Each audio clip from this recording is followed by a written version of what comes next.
मैं आपको इस वीडियो में ज्योमेट्रिक आइसोमेरिज्म के बारे में बताऊंगा। What is geometric isomerism? Geometric isomerism उन कंपाउंड्स में होती है जिनमें रेस्ट्रिक्ट रोटेशन होगा, या फिर वो साइक्लिक होंगे, या फिर ऐसा कोई एक बॉन्ड होगा जिसमें वो भी रेस्ट्रिक्ट हो और रोटेट नहीं कर सकते। Generally carbon carbon double bond वाले compounds, carbon nitrogen double bond वाले कंपाउंड्स, या नाइट्रोजन नाइट्रोजन डबल बॉन्ड वाले कंपाउंड्स। पहले हम कार्बन कार्बन डबल बॉन्ड वाले कंपाउंड के बारे में बात करेंगे कि carbon carbon double bond A B and A B, इस टाइप का जो स्ट्रक्चर वाले कंपाउंड होंगे वो ज्योमेट्रिक आइसोमेरिज्म शो करेंगे।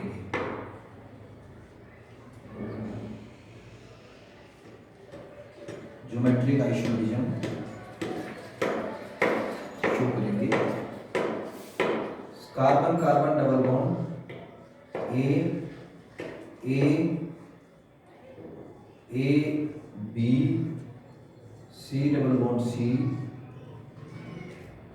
ए बी या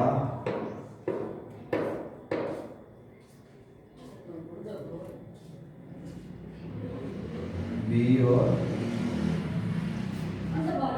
बी, बी और बी, इस प्रकार का ये ज्योमेट्रिक आइसोमेरिज्म नहीं देगा।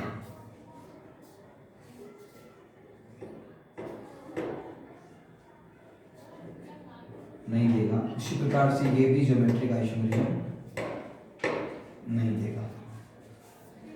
इस प्रकार का जिनमें होगा, यानी इस टाइप का जो स्ट्रक्चर कंपाउंड वाले होंगे, इस प्रकार का इसका स्ट्रक्चर होगा, वही ज्योमेट्रिक आइसोमेरिज्म होंगे। और साथ में डबल बॉन्ड हो या रेस्ट्रिक्ट, क्योंकि जनरली सिंगल बॉन्ड तो रोटेशन में रहता है, बाकी डबल बॉन्ड रोटेशन में नहीं रहता, रेस्ट्रिक्ट रोटेशन होता है। इसमें यदि हम बात करें एक सिंपल स्ट्रक्चर की,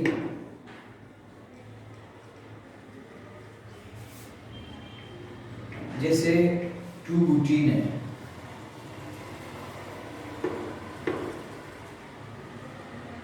CH3 C H और CH3, इसके दो आइसोमर्स हैं। एक दूसरा ये है, ये not interconvertible, but C double bond CH3 H और H। देखिए ये जो दो स्ट्रक्चर है, ये स्ट्रक्चर आपस में, structure first and structure second, both are geometric isomers. Geometric isomers, there are geometric isomerism is present between these structures, structure first and second में। तो ज्योमेट्रिक आइसोमेरिज्म में क्या होगा, यदि ये दोनों ग्रुप सेम साइड हो, एक ही तरफ हो, तो इस फॉर्म को हम सिस कहते हैं, cis two butene, cis two butene. और सेम ग्रुप अपोजिट साइड तो इसको बोलते हैं trans two butene, trans two butene और सिस टू ब्यूटीन। अब इसमें सिस और ट्रांस, यानी कार्बन कार्बन डबल बॉन्ड वाले कंपाउंड पर सिस और ट्रांस रहेंगे, सिस टू ब्यूटीन है और ट्रांस टू ब्यूटीन है। अब हम बात करते हैं कार्बन नाइट्रोजन डबल बॉन्ड, जो कि ऑक्सीन्स होती है। ऑक्सीन्स में ज्योमेट्रिक आइसोमेरिज्म पाई जाती है, जिसमें देखिए नाइट्रोजन, R, इट में बी एल्किल ग्रुप, और H, ये है एल्डोक्सिन। एल्डोक्सिन्स। और यदि R डैश डबल बॉन्ड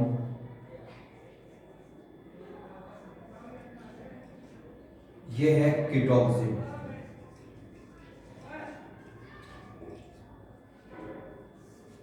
यदि ये दोनों आर सेम हो तो there will be no geometric isomerism.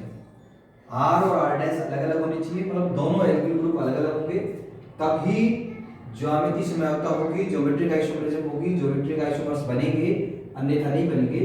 एल्डोक्सिन में आर और एच होता है, जबकि कीटोक्सिन में दोनों ग्रुप एल्किल होते हैं। अब देखिए इसका सिस ट्रांस वाला इसमें सिस्टम नहीं है। इसमें जो एल्डोक्सिन्स होते हैं, सपोज करो कि मैथिल आपका ये OH है और दूसरा है hydrogen, Maithil double bond nitrogen and OH ये है। तो इस वाला स्ट्रक्चर है, इसको बोलेंगे सिनोक्सिन। सिनोक्सिन्स ये होगा एंटीऑक्सिडेंट्स। इसको हम सिस ट्रांस से वो नहीं करेंगे। यदि जो एल्डोक्सिन्स हैं, एल्डोक्सिन्स में इन एल्डोक्सिन्स जो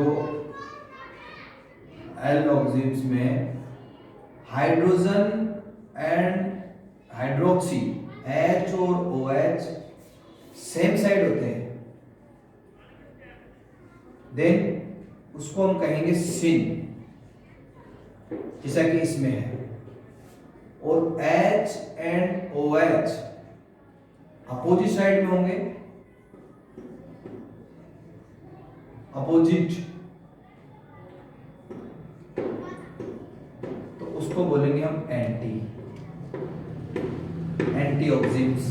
तो सिन और एंटी का सिस्टम जो है, यदि हाइड्रोजन और हाइड्रोक्सी ग्रुप सेम साइड हो तो सिनऑक्सिन होगी, हाइड्रोजन और हाइड्रोक्सी ग्रुप अपोजिट साइड में हो तो एंटीऑक्सिडेंट्स होगी, एंटीऑक्सिडेंट्स होगी। एंटी आइसोमर होगा, ये सिन आइसोमर होगा। यदि हम बात करें कीटोक्सिन की, कीटोक्सिन में हम दो प्रकार से उसका नोमेनक्लेचर कर सकते हैं। उसको नोमेनक्लेचर हम करते हैं हाइड्रोक्सी ग्रुप के रेफरेंस में। मैं एक एग्जांपल लेता हूं आपके सामने। जैसे सपोज करिए ये मेथिल है, ये एथिल है,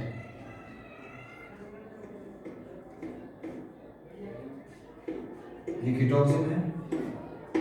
इसको यूं लिखो या इसको इधर लगाओ, इससे कोई फर्क नहीं पड़ने वाला। इसका जो नोमेनक्लेचर करेंगे, इट में भी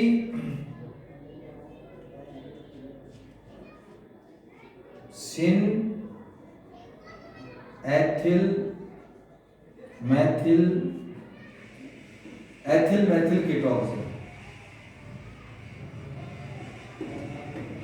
एथिल मैथिल कीटोक्सिन्स।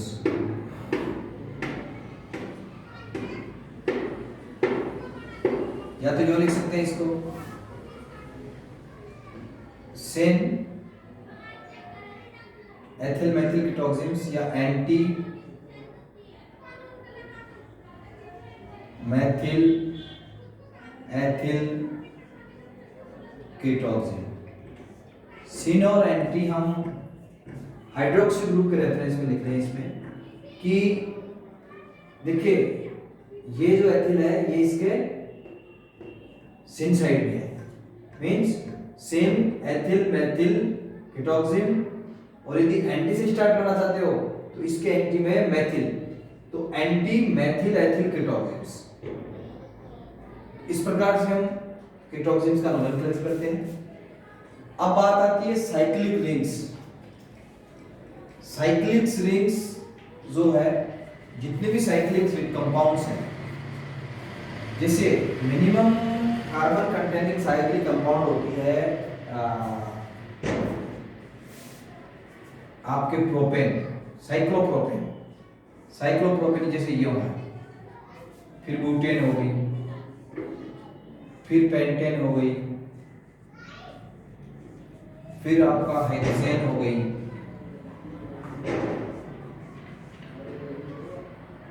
इसके अलावा कई सारे साइक्लिक कंपाउंड्स बन सकते हैं। अब साइक्लिक कंपाउंड्स जो हैं, जैसे साइक्लोप्रोपेन, साइक्लोब्यूटेन, साइक्लोपेंटेन, साइक्लोहेक्सेन, प्रत्येक जो कार्बन है उस पर दो दो एटम होंगे या ग्रुप ऑफ एटम्स होंगे, ये हम अच्छी तरह जानते हैं। बिकॉज जो साइक्लो एल्केन की हम बात कर रहे हैं, और साइक्लो एल्केन है, it means every carbon will be sp3 hybrid, means containing 4 valency. तो जो साइक्लो, हमारा जो मतलब है इतना है ओनली कि जो साइक्लो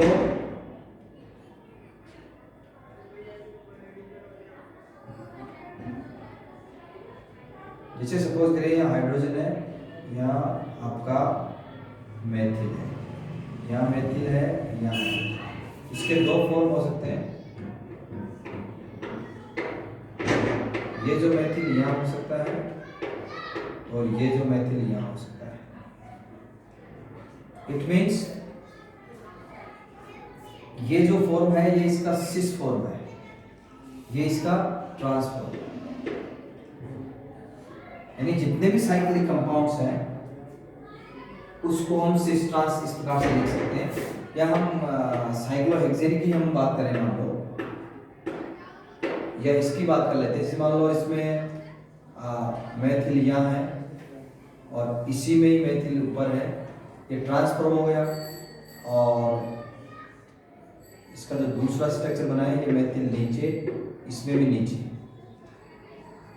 तो ये इसका सिस फॉर्म होगा।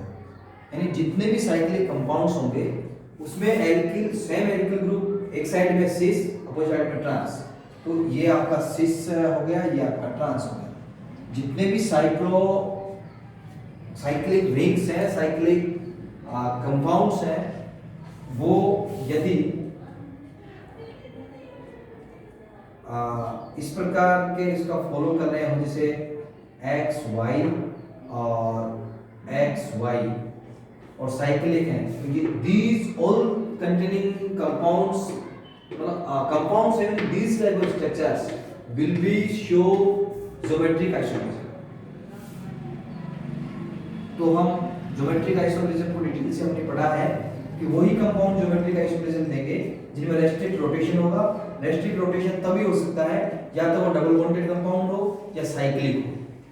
जनरली साइक्लिक कंपाउंड्स और डबल बॉन्डेड कंपाउंड जो कि एक शर्त है उनकी, वही कंपाउंड ज्योमेट्रिक आइसोमेरिज्म शो करते हैं, और उसको हमने डिटेल से पढ़ा है। इसके आगे के वीडियो में हम इसके नोमेनक्लेचर के बारे में पढ़ेंगे, इसके इजेड नोमेनक्लेचर होता है। Thank you.